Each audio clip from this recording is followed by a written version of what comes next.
मुझे थोड़ी इस बात में भी क्लैरिटी चाहिए कि ये स्वास्थ्य मंत्री या कृषि मंत्री ऑर्गेनिक फार्मिंग कैसे ला सकता है। मतलब एक्टिविस्ट को ही कैसे समझा जा सकता है, क्योंकि अधिकतर जो नागरिक हैं और उसमें जो काफ़ी एक्टिविस्ट हैं, जैसे राइट टू रिकॉल में ही काफ़ी एक्टिविस्ट हैं, वो तो ऐसे मानते हैं कि इतनी सारी बड़ी पॉपुलेशन को खिलाने के लिए पेस्टिसाइड तो डालना ही पड़ेगा, यूरिया तो डालना ही पड़ेगा, और जेनेटिकली मॉडिफाइड जो बीज हैं उनका इस्तेमाल करना ही पड़ेगा इतनी बड़ी पॉपुलेशन खिलाने के लिए। अब ये जबकि मेरा तो ऐसा मानना नहीं है। मेरा मानना है कि ये तो हरामखोरी है कृषि विभाग की। वो फूड मैनेजमेंट ठीक नहीं है। और फिर जो एग्रीकल्चर के कुछ एक्टिविस्ट जैसे देवांग पटेल है, देवांग पटेल कहता है कि नहीं, आप उसको 3-4 साल दीजिए उस ज़मीन को, तो वो 6 टाइम्स ज़्यादा आउटपुट देती है वो ज़मीन। तो फिर ये सूचना भी लोगों तक पहुंचानी पड़ेगी। लेकिन लोगों तक तो, अधिकतर लोगों तक तो यही सूचना पहुंची हुई है कि अधिक से अधिक जनसंख्या को खिलाने के लिए पेस्टिसाइड डालना पड़ता है, ये बीज इस्तेमाल करने पड़ते हैं। तो उनको बेसिकली इस बात के लिए कैसे मनाया जा सकता है कि स्वास्थ्य मंत्री को या कृषि मंत्री को वोट वापसी में लेकर आएंगे तो ऑर्गेनिक फूड मिलेगा हमें। लॉ लिखते हैं ना, अपन ने जितने भी लॉ प्रपोज किए हैं वो सब में बायलॉज नहीं लिखते अपन। बायलॉज जो होते हैं, अगर वो लिखेंगे अपन तो एक तो ड्राफ्ट का साइज 3 से 4 गुना जा सकता है, डबल तो हो ही जाएगा पक्का, और उसकी वजह से साइज बढ़ जाएगा ड्राफ्ट का।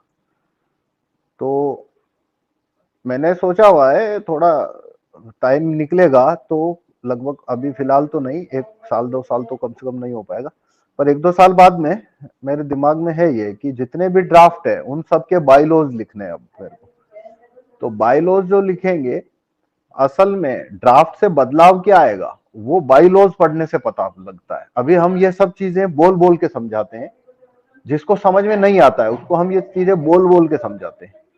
बायलॉज इन द सेंस क्या है कि जब शिक्षा अधिकारी पे वोट वापसी आ जाएगी तो शिक्षा अधिकारी कौन से कानून छापेगा जिसकी वजह से बदलाव आएगा, तो वो उसको बायलॉज बोलते हैं, और वो छोटे छोटे होते हैं और काफी सारे हो सकते हैं।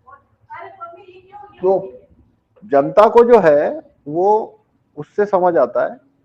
तो अभी एग्रीकल्चर में जो ये बात आपने बोली ना अभी, कि भाई एग्रीकल्चर मिनिस्टर क्या कर लेगा, ये एक्चुअली वो वाला पॉइंट है कि एग्रीकल्चर मिनिस्टर आके क्या इस कर देगा, तो उसके लिए बहुत सारे कदम उठाएगा वो बहुत सारे कदम हमने क्या उठाएगा वो लिखे नहीं है अभी तक, और उसमें थोड़ा स्टडी भी करना पड़ेगा क्योंकि बायोलॉजी लिखेंगे तो काफी डीप में जाके जानकारियां चाहिए होती है, तो थोड़ा वो टाइम और एनर्जी कंज्यूमिंग वर्क भी है। तो एग्रीकल्चर का अभी जो ड्राफ्ट है हमारा वोट वापसी पे, इसके जब बाइलॉज लिखेंगे उसमें ये सब चीजें डालेंगे, तो और अभी वो निकट भविष्य में लिखना दिख नहीं रहा, तो तब तक तो हम वैसे ही समझा रहे हैं जैसे ही समझाएंगे। तो वो एग्रीकल्चर मिनिस्टर जो है, एक्चुअली फूड मिनिस्टर और एग्रीकल्चर मिनिस्टर, तो देश में जितना भी ये झमेला है वो पूरा उन्हीं के द्वारा किए खड़ा किया गया है, और वो चाहे तो 4 महीने में, 1 साल में, मतलब इतनी जल्दी तो नहीं, पर वो गैजेट का इस्तेमाल करके इस पूरे मैटर को वापस पहले जैसा कर सकते हैं। कुल मिला के करेगा वही इंसान, वो नहीं कर सकता तो भारत में फिर कोई कर ही नहीं सकता, वही आदमी है जो ये कर सकता है, और वो फिर अगला विषय है कि वो करेगा कैसे। अच्छा, अब एग्रीकल्चर मिनिस्टर कैसे कदम उठा सकता, वो मैं कुछ आपको कुछ पॉइंट बोलता हूँ, उससे आप उसको समझ सकते हो।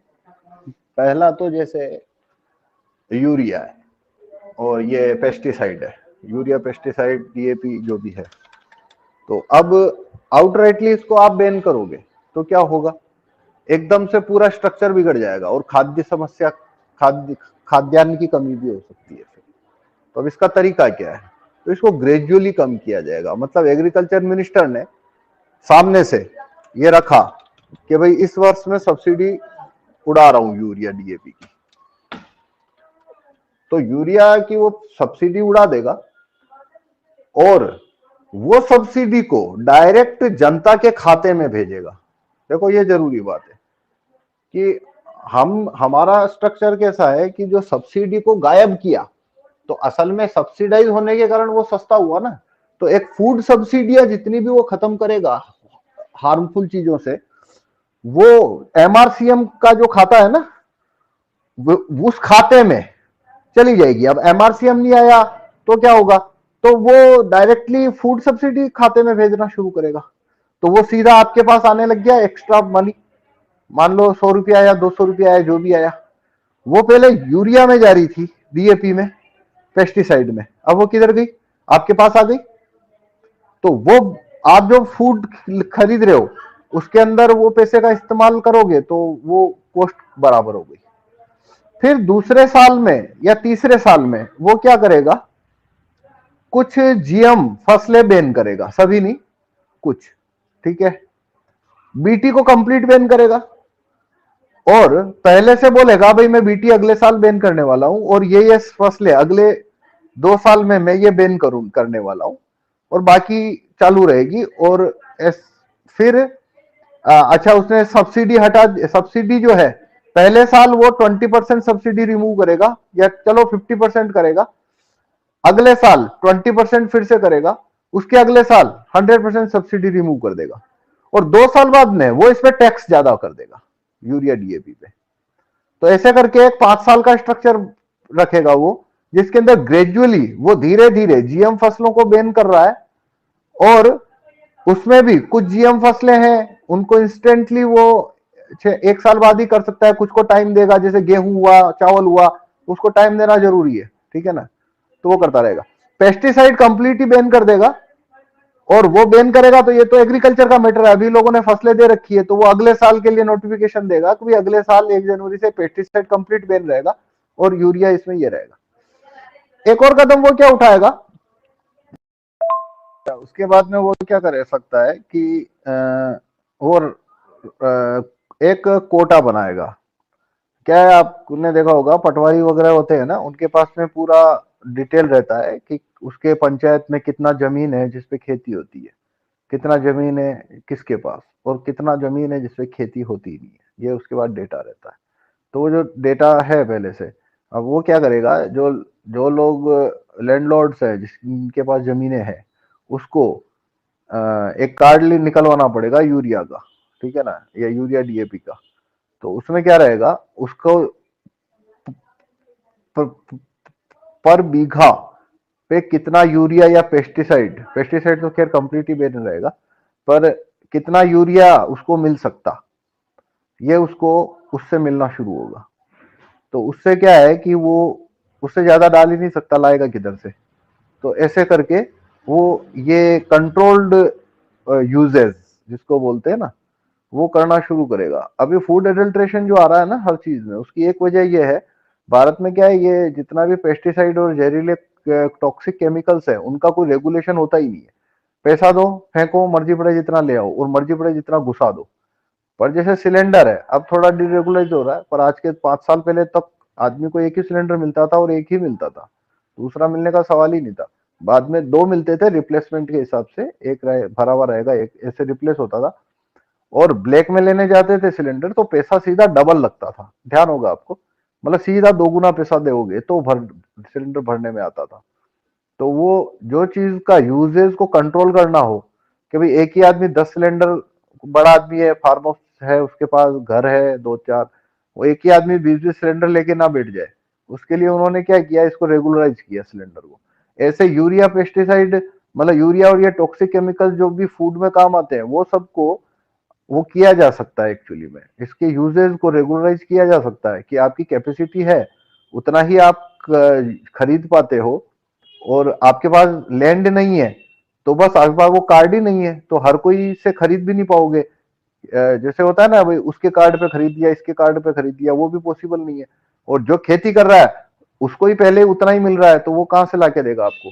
तो उससे क्या हुआ, इनके अंदर ये टॉक्सिसिटी की खपत है वो, मतलब देखो 2 प्रॉब्लम है, पहला प्रॉब्लम है कि टॉक्सिन और ये सब डालना, और दूसरा उसकी परमिशन की लिमिट से 4 गुना 5 गुना डालना।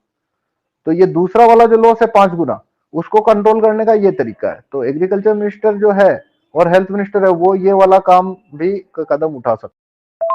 अब खाने की समस्या हो जाएगी, वो बात बराबर है, मतलब वैलिड आर्गुमेंट है। और पहले तो ये देखो कि खाने की समस्या हुई कब थी, तो 67 में, 66 में, 65, सॉरी 65 67, ठीक है, बड़ी समस्या थी। तो उस समय उन्होंने गलत रास्ता लिया। सही रास्ता क्या था? Land reforms. मतलब देखो ये एम्प्टी लैंड टैक्स जो लॉ है उसके साथ में इसका आंसर वहीं से मिलेगा आपको एंड में। क्योंकि समस्या क्या है, जितनी जमीन है उसके ऊपर खेती नहीं होती है असल में। मतलब जितनी कैपेसिटी है उसके 10% हिस्से, 5% हिस्से पे भी खेती नहीं होती है भारत में। और नहीं होती है उसका रीजन है, एक तो लैंड रिफॉर्म्स नहीं हुए कभी।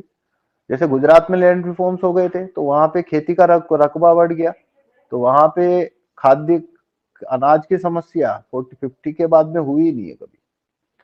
तो अब क्या होता है, भारत में जो लैंड रिफॉर्म्स तो करने नहीं थे इनको, तो जब अनाज की कमी हुई तो फिर सोचा अभी बोलो जमीन बढ़ाएं और इरिगेशन पे काम करें, इरिगेशन डेवलप कर दें, जमीन पानी का स्तर ऊपर ले आए, इरिगेशन डेवलप कर दें और जमीन पे ज्यादा खेती हो वैसा सिस्टम बनाए।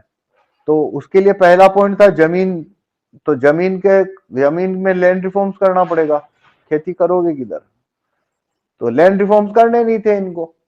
तो लैंड रिफॉर्म्स नहीं करने थे तो रास्ता ही एक बचा था इनके पास, जीएम फूड लेके आओ। तो ये बस 67 में ग्रीन रेवोल्यूशन में, मतलब वो हरित क्रांति में जीएम फूड लेके आना पड़े इनको। तो रास्ता असल में वहीं से गलत हो गया हमारा, उसी को भुगत रहे हैं। वहां से ये शुरू हुआ और दूसरा शॉट 1991 में आया, एफडीआई। तो ये दो तरफ से, दो बार, दो राउंड में ये पॉइंट से हम फंसे। तो अब आप बोल रहे हो बैन होगा तो उपज कम होगी, तो देखो इसका आंसर एंड में आपको एम्प्टी लैंड टैक्स में मिलेगा। एम्प्टी लैंड टैक्स कानून आएगा, वो एक्चुअली लैंड रिफॉर्म करता है। तो खेती का रकबा बहुत बढ़ जाएगा, क्योंकि होल्डर जितने भी हैं वो जमीन छोड़ना शुरू कर देंगे। उनकी सारी जमीन मार्केट में आने वाली है, एग्रीकल्चर भी आएगी और डोमेस्टिक भी आएगी।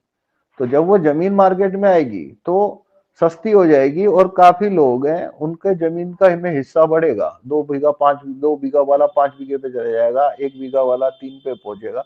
ऐसे करके वो रीडिस्ट्रीब्यूट होगा। काफी भूमिहीन है वो भूमालिक हो जाएंगे। उसके बाद में इरिगेशन पे थोड़ा काम किया तो वो सारी जमीन के ऊपर खेती होना शुरू होती है। मतलब प्रॉब्लम क्या है, जो भाई खेती लायक जमीन जितनी है उसका 10%, 5% पे तो तुम खेती कर रहे हो। और जब बोल रहे हैं भाई अनाज कम है तो तुम बोल रहे हो इसी इसी जमीन पे हम उपज को 4 गुना करेंगे। अरे भाई जमीन बढ़ाओ ना, जो जमीन पड़ी है फालतू में जिसपे खेती हो सकती है उस पर खेती क्यों नहीं हो रही है? तो उसका आंसर एम्प्टी लैंड टैक्स। और फिर जल संसाधन मंत्री है, उसको भी थोड़ा काम करना पड़ेगा इरिगेशन पे। और पानी का भूजल स्तर है उसको बचाने पे, मतलब छोटे मोटे तालाब बनाना, एनीकट बनाना, फव्वारा सिंचाई। ये फव्वारा क्या, आजकल तो वो ड्रॉप वाली आ गई ना, तो ड्रॉप वाली उसका स्ट्रक्चर होना। और इस तरीके से नहरेबाजी, ये वो सब। और पानी का स्तर ऊपर उठ ले इसलिए वाटर हार्वेस्टिंग वाले प्लान, ये वो सब। पानी के मीटर लगाना ताकि पानी 80% जो वेस्टेज जा रहा है शहरों में पानी, वो उसका वजह है पानी के मीटर नहीं है। तो पानी के मीटर लगवाना, जैसे अजमेर है वहां पे पानी का मीटर होगा नहीं, नाला जाता है बस चलता रहता है, वो पानी का मीटर नहीं है। तो ऐसे करके ये सब करना पड़ेगा। बहुत सारे लोगों के पास में बहुत बीघे के बीघे, एकड़ के एकड़ जमीनें पड़ी रहती है, वो उस पर कोई खेती नहीं करते। और वो चाहे तो उसके ऊपर कुआं खुदवा देंगे, या फिर वो नलकूप लगवा सकते हैं, बोर लगवा सकते हैं, वहां पे वो खेती कर सकते हैं एक्चुअली। और वो ऐसी पड़ी रहती है, खेती क्यों नहीं करते? उसकी वजह है, वजह क्या है कि जमीन महंगी है। तो कोई भी आदमी जमीन खरीद के खेती करने जाएगा तो बर्बादी हो जाएगा वो, क्योंकि जमीन इतनी महंगी है। 10 लाख बीघा का जमीन है, 5 लाख बीघा का जमीन है, उसके ऊपर क्या तुम 1 बीघा में खेती होती नहीं है, 2-3 बीघा, 4 बीघा, 5 बीघा चाहिए होता है, मतलब कम से कम 3 एकड़, 4 एकड़ तो चाहिए होती है ना, वरना खेती का कॉस्ट बढ़ जाता है। तो अब मतलब मैं अभी आपको 1 करोड़ रुपया देता हूँ कि अजमेर में 4 एकड़ जमीन खरीदो, अजमेर से 10-20 किलोमीटर दूर, तो आप 10-20 किलोमीटर दूर जाके 5 लाख बीघा के हिसाब से जमीन खरीदोगे, 5 बीघा 25 लाख में। तो साला आप कैलकुलेशन करोगे तो आपको पता लगेगा कि उसमें तो जितनी उपज होगी उसमें तो घाटा है, आपका ब्याज भी कवर नहीं होता एक्चुअली में, क्योंकि जमीन महंगी है। तो 5 बीघा जमीन का 25 लाख आपका लगा के अब आप खेती करते हो तो आप सोचोगे अरे यार कोई दूसरा धंधा कर लेते हैं ना जिसमें पैसा तो बनाएंगे, यहाँ पे तो साला उल्टा जा रहा है। तो ये वजह है जमीन की कीमतें महंगी, तो बहुत सारी जमीनें इसलिए ऐसे पड़ी है। अब मान लो मैं 1 लाख रुपया बीघा कर देता हूँ जमीन को, तो आप क्या सोचोगे, साला 5 लाख में 5 बीघा जमीन ले लेते हैं और अपने खाने पीने के लिए जो भी चीजें उगानी है अपन अपने 5 बीघा में आराम से उगा सकते हैं। तो आप वहीं पे आलू भिंडी प्याज ये वो उगा सकते हो, सब्जियां उगा दोगे, या कुछ थोड़ा 2 बीघा में गेहूं डाल दिया, कुछ ठेके पे दे दिया, मजदूर रख लिए। ऐसे करके जमीन की कीमत का बहुत बड़ा रोल है।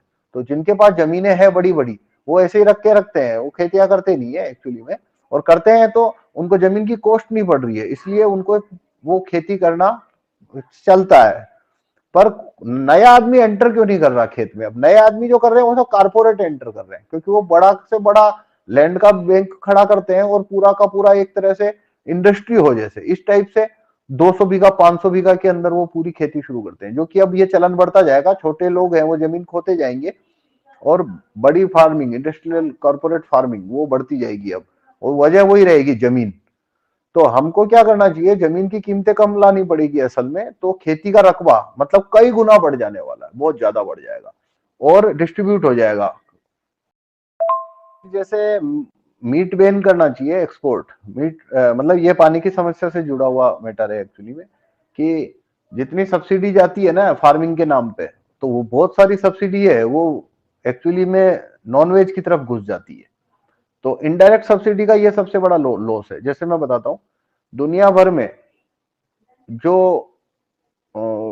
जमीन है जिसका खेती में इस्तेमाल होता है, तो दुनिया भर की जमीन में से 80% जमीन है वो नॉनवेज इंडस्ट्री के लिए इस्तेमाल होती है। केवल 20% ही आदमी के वेज खाने के लिए इस्तेमाल हो रही है। 80% पे जमीन पे जो फूड उगता है वो एक्चुअली नॉनवेज इंडस्ट्री में जाता है। जैसे मैं एग्जांपल दूं कि क्या कहना चाह रहा हूं, कि जैसे एक एक फार्म हाउस पकड़ो, पिग फार्म, जैसे भारत में एक पिग फार्म है या मुर्गी का फार्म है, पिग फार्म है, बकरी फार्म है, ये मीट प्रोडक्शन इकाइयां होती है असल में। ये पिग पालते हैं, उसको बड़ा करते हैं और फिर बेचते हैं और वो कट के एक्सपोर्ट हो जाता है। काफी सारे पिग फार्म है भारत में। ऐसे ही बकरी के फार्म भी हैं बहुत सारे। भीलवाड़ा में भी एक खुला था, कुछ हजार, 5,000 2,000 बकरी का। तो वो बकरे पालते हैं और वो बकरे को खिला पिला के बड़ा करके बाद में बकरा बिकता है। और ऐसे ही करके मुर्गी वाले तो आपने देखे ही होंगे। तो होता क्या है, वो पिग को जो खिला रहे, तो देखो फूड पे सब्सिडी है, एग्रीकल्चर पे बहुत सारी सब्सिडी है, तो वो पिग को सुबह शाम बहुत सारा अनाज खिलाना पड़ता है, बहुत सारा ग्रेन चाहिए उसको, बहुत सारी चीजें चाहिए, और वो जितनी भी चीजें उग रही है ना, वो सारी की सारी के ऊपर वो सब सब्सिडाइज है असल में। तो वो सब सब्सिडाइज है, तो सब्सिडी गई, अनाज उगा, और वो अनाज किसको खिला दिया उन्होंने? पिग को खिला दिया। और वो पिग ने खाया सस्ता अनाज, तो उससे क्या हुआ, वो सब्सिडी गलत वे में चली गई। दूसरा, वो अब इसमें इनडायरेक्ट कॉस्ट जोड़ो वाटर की, तो पानी की एक बड़ी समस्या का वजह यह है कि बहुत सारा पानी है वो मांस इंडस्ट्री कंज्यूम कर लेती है सब्सिडी पे। जैसे अनाज ये उगा था, कितना पानी लगा था, वो सारा पानी गया, फिर वो पानी किसने, वो अनाज कौन खाया? पिग खाया। फिर क्या किया इन्होंने, पिग को काटा, उसका मांस बना के एक्सपोर्ट किया। तो उन्होंने एक्सपोर्ट किया, वो एक्सपोर्ट कर रहे हैं मांस, पर ऐसे करके आप गूगल करना तो आपको आंकड़े मिलेंगे कि एक किलो मांस के ऊपर साला 70-80 लीटर इन्वेस्ट होता है पानी का, तभी जाके 1 किलो मांस बनता है। तो वो 70-80 लीटर हमारा तो खत्म हो गया, और वो कहाँ गया? वो देश से बाहर चला गया एक्चुअली में। तो वाटर रिसोर्स है, उसको ठीक करना, उसके अंदर नॉनवेज सब्सिडियां सब खत्म करना, और उसका सिंपल रूट क्या है? सब्सिडी पूरा हटाओ, सब्सिडी डायरेक्ट कर दो, तो अपने आप ही नॉनवेज वाली हो गई बंद। तो जैसे ये एक स्टेप हुआ।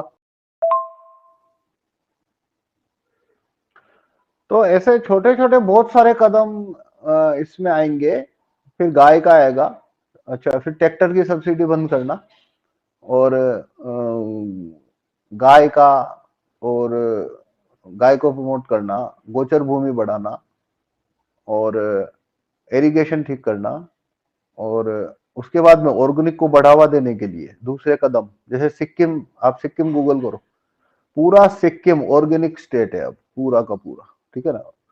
वो अब वो किसने किया? कोई आदमी ने, आपके हमारे जैसे कार्यकर्ताओं ने किया क्या? तो सरकार के लिए मिनटों का खेल होता है, 1 मिनट का काम है, उनके पास इतनी ताकत है। तो उन्होंने पूरे सिक्किम को ही ऑर्गेनिक कर दिया। तो सिक्किम के अंदर इनऑर्गेनिक चीज ही नहीं है, सारी ऑर्गेनिक हो गई।